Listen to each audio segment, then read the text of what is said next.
تو وہ اٹھا کے آج کل جو یہ ہو رہا ہے نا فلاں کی کتاب سے اٹھا کے یہ بھی گستاخ، وہ بھی گستاخ، فلانا بھی گستاخ، تو گستاخی کے جو ہے نا یہ فتوے مارکیٹ میں ہول سیل کے حساب سے چل رہے ہیں.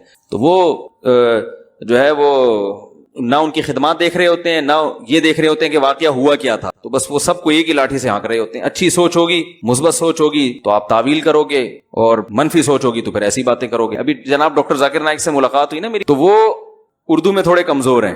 تو وہ کہنے لگے کہ رسول اللہ صلی اللہ علیہ وسلم کا جب انتقال ہوا، تو انتقال کا انہوں نے کہنا تھا، تو ان کے منہ سے نا وہی لفظ نکلنے لگا جو ایک دفعہ میڈیا پہ نکلا تھا، وفات یا کوئی موت کا لفظ نا. تو ایک دم تھوڑے سے کنفیوز ہے. میں نے کہا اصل میں آپ کو ایک دفعہ اس پہ پہلے وہ یعنی ایک دھچکا لگ چکا ہے نا، پتہ نہیں کیا لفظ ان کی زبان سے نکلا تھا، مردہ کا لفظ نکلا تھا شاید، ہاں مر گئے آپ صلی اللہ علیہ وسلم، اس طرح ان کی زبان سے نکلا تھا کہ یعنی حالانکہ یہ لفظ نامناسب ہے. تو وہ دوبارہ جب بھی نبی صلی اللہ علیہ وسلم کی وفات کا تذکرہ ہوتا ہے نا، وہ ایسا لگتا ہے کنفیوز ہوتے ہیں وہی لفظ دوبارہ نہ نکل جائے. ایک آدمی اسلام کی بے پناہ خدمت کر رہا ہے، وہ نبی سے محبت کی وجہ سے کر رہا ہے نا، اس کو انڈیا نے نکال دیا اپنے ملک سے، وہ گستاخ ہو سکتا ہے؟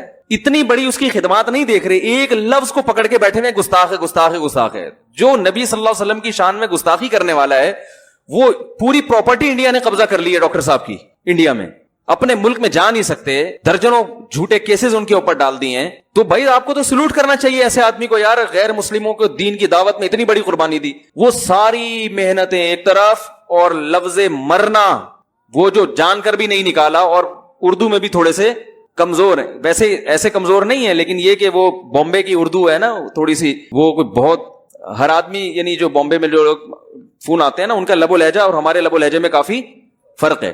تو اس کو پکڑ کے بیٹھے ہوئے ہیں، اور یہ زیادہ تر وہی لوگ کریں گے جو اپنے آپ کو عاشق رسول کہتے ہیں، جو دین کی طرف منسوب ہیں. تو اس سے جو نیوٹرل لوگ ہیں نا، ان میں جو میسج جاتا ہے وہ میسج ڈاکٹر ذاکر نائک کے خلاف نہیں جائے گا، بلکہ وہ ان لوگوں کے خلاف جائے گا جو ان پہ فتوے لگا رہے ہیں. وہ کہیں گے یہ ہوتے ہی کیا ہے، جذباتی. تو اس وجہ سے بھی دینداروں کو دقیانوس اور مجنون اور دیوانہ کہا جاتا ہے. وجہ اس کی ہے کہ یہ دیندار ہوتے نہیں ہیں، پوری شریعت کو فالو نہیں کر رہے ہیں. ہمیں نبی صلی اللہ علیہ وسلم کی سیرت میں ایسے واقعات ملتے ہیں. تو وہ اٹھا کے آج کل جو یہ ہو رہا ہے نا فلاں کی کتاب سے اٹھا کے یہ بھی گستاخ، وہ بھی گستاخ، فلانا بھی گستاخ، تو گستاخی کے جو ہے نا یہ فتوے مارکیٹ میں ہول سیل کے حساب سے چل رہے ہیں. تو وہ جو ہے وہ نہ ان کی خدمات دیکھ رہے ہوتے ہیں، نہ یہ دیکھ رہے ہوتے ہیں کہ واقعہ ہوا کیا تھا. تو بس وہ سب کو ایک ہی لاٹھی سے ہانک رہے ہوتے ہیں. اچھی سوچ ہوگی، مثبت سوچ ہوگی تو آپ تعویل کرو گے، اور منفی سوچ ہوگی تو پھر ایسی باتیں کرو گے. باقی دیکھو دنیا میں 100% کسی سے مطمئن ہوگے تو پھر تو کوئی بھی آپ کو ٹھیک نہیں ملے گا. تو خیر دیکھی جاتی ہے کہ غالب کیا ہے. ڈاکٹر اسرار احمد صاحب نے لوگوں میں قرآن کا شعور بیدار کیا ہے.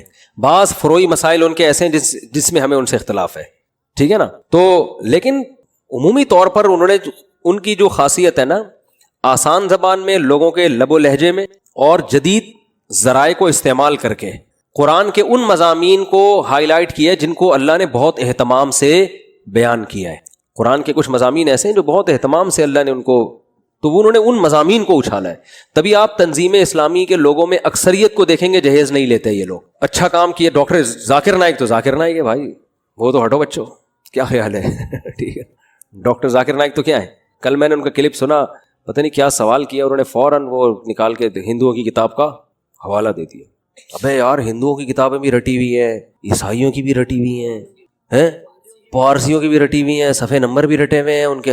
کیا حافظہ ہے بھائی، پتہ نہیں چیک کروانا چاہیے کوئی اندر. میں نے پوچھا تھا ڈاکٹر صاحب سے، میری ملاقات ہوئی، میں نے کہا کوئی خیریت، کوئی کیا کھا کیا رہے ہیں آپ کھاتے کیا ہیں. میں نے کہا یہ والے بادام تو ہم نے بھی ٹرائی کر کے دیکھیں، جو یہ بادام نارمل جو بادام ہے، یا تو یہ بادام چائنا کے ہوں گے یا کوئی.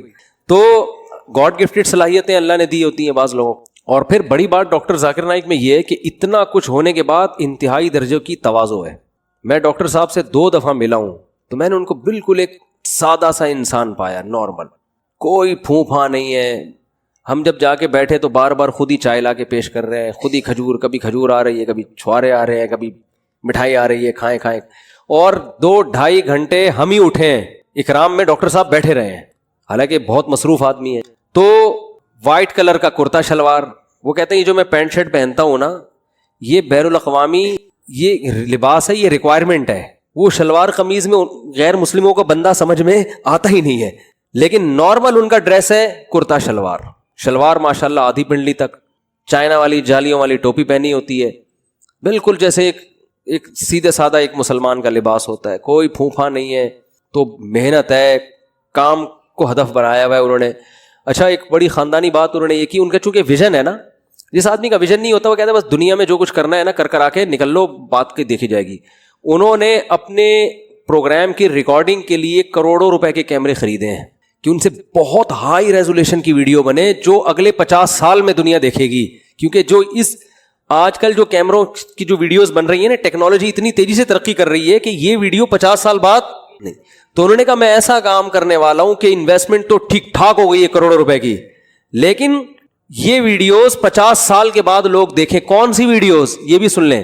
انہوں نے کہا جب میں انڈیا میں بیان کرتا تھا, اسپیچز تھی میری اور پروگرام ہوتے تھے, تو مجھے بہت سے غیر مسلموں نے کہا, حکومت کے اہلکاروں کی طرف سے بھی کہا گیا کہ آپ اسلام کی تبلیغ کریں, آپ اسلام کو ڈیفائن کریں, ہمیں اعتراض نہیں ہے. یہ جو بہت سے ہندو مسلمان ہو رہے ہیں نا, یہ چھپڑ میں ٹھیک ہے, کھلے عام اس کی اجازت بولو, یہ کیمرے میں ریکارڈ نہ کریں, آپ یہ کیمرے میں ریکارڈ نہ کریں. بھائی چھپڑ میں ہندو مسلمان ہو گیا ٹھیک ہے, کیمرے کا مطلب تو آپ تو باقی ہندوؤں کو بھی دعوت دے رہے ہو, باقی عیسائیوں کو بھی. بھائی ایک عیسائی کیمرے کے سامنے اسلام قبول کرتا ہے, دوسرا بھی بولے گا یار کون سی چیز ہے اسلام میں جو یہ اسلام قبول کر رہا ہے, تو میں بھی تو ریسرچ کروں نا. تو ڈاکٹر صاحب کہتے ہیں کہ میں اس پہ ایگری نہیں ہوا. میں نے کہا پورے 2 گھنٹے کی تقریر یا پروگرام ایک طرف, ایک غیر مسلم جو اسلام قبول کر رہا ہے اس سے جو موٹیویشن مل رہی ہے دوسروں کو وہ ایک طرف. لہذا انہوں نے کہا یہ مناظر آج سے جب 50 سال بعد دیکھے جائیں گے نا ان بھاری بھرکم کیمروں سے, تو دیکھو اپنے دنیا سے جانے کے بعد کی ایک بندہ سوچ رہا ہے, ورنہ اتنی انویسٹمنٹ کیوں کرے بھائی. وہ آدمی کہا یار یہ کچھ اور کر لے اس سے انسان. یہ ویژنری لوگ ہوتے ہیں جو بہت دور کی سوچ رہے, ان کا ایک ویژن ہوتا ہے کہ ہم نے دنیا سے جانے کے بعد, کام تو دنیا سے جانے کے بعد شروع ہوگا. سمجھتے نہیں ہو تو رہنے دو, ایسے ہی ٹھیک چل رہا ہے. اچھا میرے بھائی, اچھا ڈاکٹر ذاکر نائک, دیکھو ہر آدمی کی اپنی فیلڈ ہے, کسی کو کسی کی وجہ سے ملامت. بعض لوگ کیا کر رہے ہوتے ہیں, ڈاکٹر ذاکر نائک ایسے ان مولویوں کو دیکھو کیا کر رہے ہیں. ابے تم نے یہ پک لگانے کی کیا ضرورت ہے تمہیں, وہ مولوی بیچارہ مسجد میں اپنا کام کر رہا ہے. دیکھو اگر میری مسجد میں ہماری مسجد کے مولوی صاحب نہ ہوتے جنہوں نے ہمیں 30 سال نماز پڑھائی, تو سب سے پہلے انسان کا لنک اپنے محلے کی مسجد سے ہوتا ہے, وہاں سے وہ اسلام سیکھتا ہے, باقی تو بعد میں آگے جاتا ہے. سب سے پہلے جو اسلام کا انٹروڈکشن ہوتا ہے نا وہ اپنے محلے کی مسجد کے امام سے ہوتا ہے. تو اگر کسی نے آپ کو نورانی قاعدہ بچپن میں پڑھا دیا یا آپ کو نماز پڑھا دی تو وہ بھی کم نہیں ہے. تو کسی کی تعریف میں کسی دوسرے کو نیچا مت دکھاؤ. ایک صاحب کہنے لگے ابے یہ اتنے مولانا کیا کر رہے ہیں, یہ مولویوں کو دیکھو کوئی مفتی اعظم بنا ہوا ہے, کوئی کیا بنا ہوا ہے, کام تو ڈاکٹر ذاکر نائک کر رہے ہیں. میں نے کہا یقیناً کر رہے ہیں.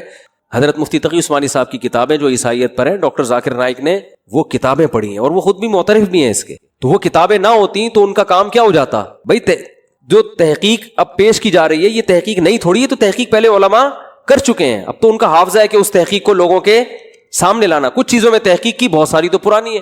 اور حضرت مفتی تقی عثمانی صاحب نے جو کچھ عیسائیت پہ اتنا زبردست کام کیا, اس میں مولانا حبیب کیرانوی جو ہندوستان کے بہت بڑے عالم تھے دیوبند کے, ان کا بہت بڑا دخل ہے, ان کی بہت ساری عیسائیت پہ ان کی ریسرچ ہے.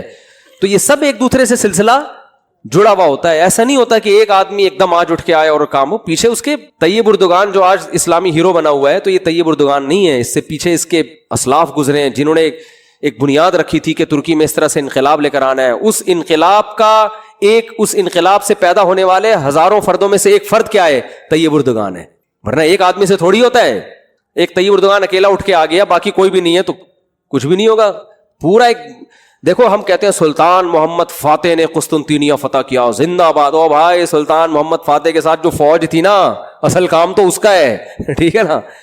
کریڈٹ یقیناً سلطان محمد فاتح کو جاتا ہے کہ بڑا کمانڈر تھا, لیکن اگر اس کے ساتھ ہم لوگ ہوتے تو قسطنطینیہ فتح نہیں ہونے والا تھا. کیا خیال ہے بھائی؟ سلطان محمد فاتح کے ساتھ جو فوج تھی وہ سارے ویژنری لوگ تھے جو مجاہد تھے. پتہ ہے وہ ابھی تک اس کی انہوں نے وہ تصویریں لگائی, تصویر جائز نہیں ہے اسلام میں, لیکن بار انہوں نے ایک یادگار کے طور پہ لگائی ہوئی ہے کہ جو بندہ سب سے پہلے قلعے پہ چڑھ کر جس نے جھنڈا لہرایا تھا نا قسطنطینیہ کی دیوار پہ, اس کا نام بھی تاریخی کتابوں میں لکھا ہوا ہے. اس نے ایسی بہادری کی تھی کہ وہاں جو قسطنطینیہ کی دیواروں پہ نا گرم کھولتی ہوئی تیل کی دیگیں ہوتی تھیں, وہ رکھتے تھے تاکہ جیسے ہی کوئی سیڑھیوں سے قلعے کی دیوار پہ چڑھے تو وہ دیگیں الٹ دیا کرتے تھے. ایسے میں کئی لوگ گئے ہیں اوپر جو کھولتے ہوئے تیل سے جل کے ہلاک ہوئے, شہید ہوئے, اور ایک پہنچنے میں کامیاب. تو سلطان محمد فاتح کی فوج میں ایسے لوگ بھی تھے. پھر وہ جب گیا ہے نا, اس نے جا کے جو جھنڈا لایا اسلام کا, اور فوراً اس کے, کیونکہ وہ تو بالکل نمایاں ہو گیا نا, اس کو پتا تھا یقینی شہادت ہے, لیکن جھنڈا تو لگاؤ جا کے, مر جاؤ گے تو کیا ہو جائے گا. اس نے جا کے جھنڈا گاڑا ہے, درجنوں پہلے شہید ہو چکے ہیں, یہ جا کے گیا, اس نے جھنڈا گاڑا ہے اور اس کے فوراً تیر آ کے لگا, یہ شہید ہو گیا. لیکن جو عیسائیوں کا حاکم تھا نا, اس نے کہا کہ یار ایسی کی تیسی اس جگہ آ کے بندہ جھنڈا لگا کے چلا گیا, تو اس میں پھر ان کا جو ان کا بادشاہ تھا نا وہ بوکھلا کے باہر نکلا ہے. اور بعض کتابوں میں اس نے خودکشی کر لی, بعض میں کہا اس نے پتہ نہیں کیا کیا, چھلانگ مار کے ہلاک کر دیا. واللہ جو آسان خطا ہو گئے اس کے کہ یار یہاں تک پہنچ گئے, اب اس سے موٹیویشن ملی دوسروں کو. اب وہ سارے ویژنری لوگ تھے, اگر وہ ایسے ہوتے کہتے یہ تو خودکشی کر لی ہے, تیر آگے لگ گیا, ہم تو نکلے یار, اب یہ کوئی جنگ ہے, سارے ہوتے. اور اس کے لیے پورا ایک جو ہے نا ویژن ہوتا ہے, بہت پہلے سے اس کی پلاننگ ہوتی ہے. تو ڈاکٹر ذاکر نائک تو ہمارے سراخوں پہ بھائی, جو آدمی جو کام کر رہا ہے اس کو اپریشیٹ کرنا چاہیے بھائی. خاندانی ہمارے ہاں منفی سوچ بہت ہے, جو اچھا کر رہا ہے اس میں کیڑے نکالو کیونکہ آپ کی پارٹی کا نہیں ہے.